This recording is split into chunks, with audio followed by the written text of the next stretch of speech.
Okay guys, who wants to learn how to put up a leather strap shelf just like that? Now this is a seriously easy DIY project. All you need is 2 leather straps and a shelf. You'll also need, like we used a power drill, so we drilled holes in the wall and then drilled in the screws.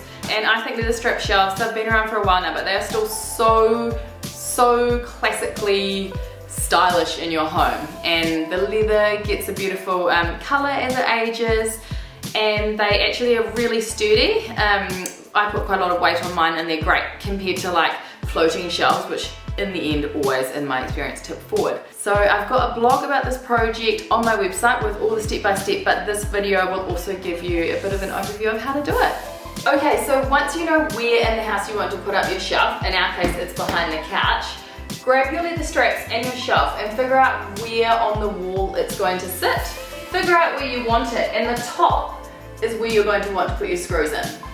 Okay, so the first thing you want to do is drill some holes in the tops of your leather straps.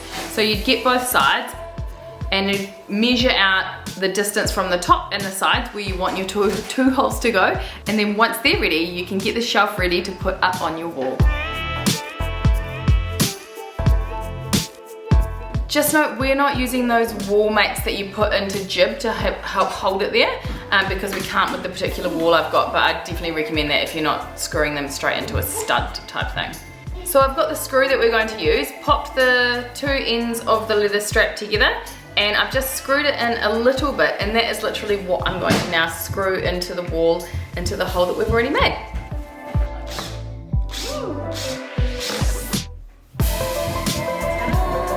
So that's the first one done. We are going to actually grab a level now to make sure that when we put the second screw in for the second leather strap that it's straight.